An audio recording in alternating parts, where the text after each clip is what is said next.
नमस्कार। आपने कई बार सुना होगा कि sine theta, cos theta, alpha, beta, gamma हमें अपनी रियल लाइफ में यूज़ कहाँ करना है। यानी आपने बहुत सारे ऐसे मीम या ऐसे मैसेजेस ज़रूर आपने देखे होंगे, हो सकता है आपने फॉरवर्ड खुद भी किए हों या आपको खुद भी ऐसा लग सकता है कि हमें इन चीज़ों की ज़रूरत कभी लाइफ में पड़ती ही नहीं है। ये सिर्फ़ किताबी ज्ञान है और ये एग्ज़ाम देने के बाद, पास होने के बाद सिर्फ़ वहीं तक रह जाता है, हमें अपनी लाइफ में हम यूज़ नहीं कर पाते। इस पर मेरा एक विचार है, हो सकता है आप भी इससे सहमत हो। देखिए, हम शुरू से शुरू करते हैं। मान लेते हैं कि आप ग्रेड 8 में या ग्रेड 9 में हैं, क्लास 8 या क्लास 9 में हैं और आपके मैथ्स में sine theta, cos theta, alpha, beta, gamma इस तरह की चीज़ें हैं, जिनको आप सॉल्व कर रहे हैं। तो देखिए, मेरा ऐसा एक्सपीरियंस भी है कि जब हम इनको सॉल्व करते हैं, एक प्रेशर ज़रूर दिमाग पर आ जाता है कि कैसे सॉल्व होगा ये। हम सोचने को मजबूर हो जाते हैं कि क्या करें इस क्वेश्चन का, कैसे करें सॉल्व इसको। हमने सॉल्व किया और आंसर आया 45, एग्जाम्पल बता रहा हूं मैं, और आंसर आ रहा है 1/3।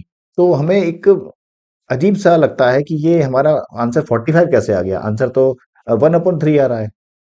तो हम बार बार सोचने को मजबूर हो जाते हैं। हो सकता है हमें किसी की हेल्प लेनी पड़े, अपने बड़े भाई की या अपने टीचर की या किसी ऐसे फ्रेंड की जो कि हमें इसमें गाइड कर सकता हो।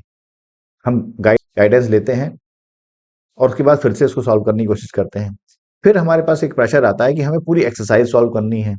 यानी हो क्या रहा है इस पूरे सिनेरियो में, हम बार-बार अपने माइंड को, अपने दिमाग को ट्रेन कर रहे हैं। किस चीज़ के लिए ट्रेन कर रहे हैं कि अगर कोई दिक्कत आए, कोई प्रॉब्लम आए, तो उसको सॉल्व करना है। उससे हटना नहीं है, भागना नहीं है, करना ही है। बच नहीं सकते उससे। क्वेश्चन अगर हम सॉल्व कर रहे हैं, तो उसको हमें करना ही है। अगर हमसे बिल्कुल भी नहीं हो पा रहा है सॉल्व, तो हेल्प लेनी है, पूछना है, लेकिन फिर से आगे करना है। और आगे आगे बड़ी प्रॉब्लम आएँगी। हर क्वेश्चन नया एक प्रॉब्लम लेकर आएगा। हर क्वेश्चन में थोड़ी बहुत कॉम्प्लेक्सिटी बढ़ती चली जाएगी। जैसे-जैसे हम आगे बढ़ते जाएँगे, वैसे-वैसे कॉम्प्लेक्सिटी बढ़ती जाएगी। तो हो क्या रहा है कि हम अपने माइंड को ट्रेन कर रहे हैं कि अगर प्रॉब्लम आए, तो भागो नहीं, सॉल्व करो। प्रॉब्लम आए, भागो नहीं, सॉल्व करो। ये नहीं हो रहा, दूसरी तरह से सॉल्व करो। यानी कुछ भी हो जाए, हमें सॉल्व करना ही है, भागना नहीं है।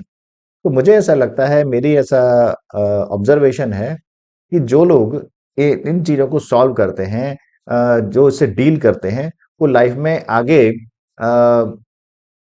प्रॉब्लम्स जो आती हैं, जो रियल लाइफ की प्रॉब्लम्स होती हैं, उनको इजीली या पेशेंस के साथ में सॉल्व कर पाते हैं। ये मेरा अपना ओपिनियन है। हो सकता है आप इससे सहमत ना करें। तो इसलिए हमें लाइफ में ये sine theta, cos theta, alpha, beta, gamma इस इन चीज़ों का यूज़ पड़ता रहता है। हम इनको चाहे माने या ना माने। हम इनको अपनी लाइफ में डायरेक्टली हम शायद यूज़ ना करें कि साइन थीटा हम लगाकर हम सब्ज़ी लेने नहीं जाएँगे। ऑब्वियसली हम सब्ज़ी लेने नहीं जाएँगे। अल्फा, बीटा एक्स वैल्यू व मानकर हम कोई दूध लेने नहीं जाएँगे या मार्केट में कोई शॉपिंग करने नहीं जाएँगे या अपने जो जॉब है वहाँ पर हम उसको काम को यूज़ नहीं करेंगे, इन चीज़ों को यूज़ नहीं करेंगे। लेकिन डिसीज़न मेकिंग में हमें ये बहुत हेल्प करेगा। इंटरनली ये हमें बहुत हेल्प करेगा। हमारा जो माइंड है वो ट्रेन्ड है इन चीज़ों के लिए। इन चीज़ों के लिए मतलब कोई भी प्रॉब्लम आए तो हम उसको यूज़ कर पाएँ, हम उसको सॉल्व कर पाएँ, उससे भागे नहीं। तो ये लाइफ में एक बहुत बड़ा एडवांटेज है कि अगर हमें कोई प्रॉब्लम आ रही है और निश्चित रूप से प्रॉब्लम आएँगी। ये लाइफ है, प्रॉब्लम खत्म हो जाएँ, ऐसा कभी हो ही नहीं सकता। एक प्रॉब्लम खत्म होगी, दूसरी शुरू हो जाएगी। तो प्रॉब्लम्स आती जाएँगी, तो हम उनको सॉल्व करते जाएँगे। हर प्रॉब्लम अपने आप में एक यूनिक होगी, अपने नए तरह से उसकी कॉम्प्लेक्सिटी अलग होगी, तो हमें वो जो प्रैक्टिस है हमारी ग्रेड 8 की, ग्रेड 9 की, क्लास 10 की, वो आज यूज़ होती जाएगी। यानी कि हम उसके लिए हैबिचुअल हो चुके हैं। उम्मीद है ये बात आपको समझ में आ रही होगी और अगर आप इसमें सहमत हैं, तो भी आप उसमें कमेंट में लिखकर बताएँ, अपने विचार रखें और अगर आप सहमत नहीं हैं, तो भी आप अपने कमेंट लिखें। मुझे आपके कमेंट देखने में बड़ी इंटरेस्ट आएगा। तो इसी के साथ में इस वीडियो को यहाँ पर एंड करते हैं। आपका दिन शुभ हो। नमस्कार।